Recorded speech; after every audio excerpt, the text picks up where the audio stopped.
শরবতের দোকানগুলোতে সাধারণত এই সিডলেস লেবুর চাহিদাটা অনেক বেশি। হ্যাঁ হ্যাঁ এবং এক একটা লেবু প্রায় 5 টাকা 7 টাকা 10 টাকা পর্যন্ত বিক্রি হয়।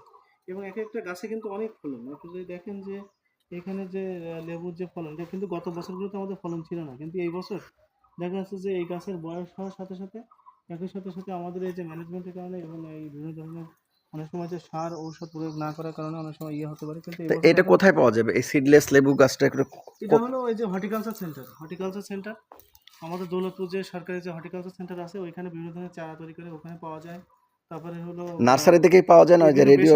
বিভিন্ন বেসরকারি যে নার্সারি আছে, যেরকম আমাদের হলো ফকিরহাটের ওপর নার্সারি আছে, যাত্রাপুর নার্সারি আছে, তারপরে গল্লামারিতে নার্সারি আছে, বিভিন্ন জায়গায় যে নার্সারিগুলো আছে সেই নার্সারি থেকে আপনি এই লেবু সংগ্রহ করা যাবে।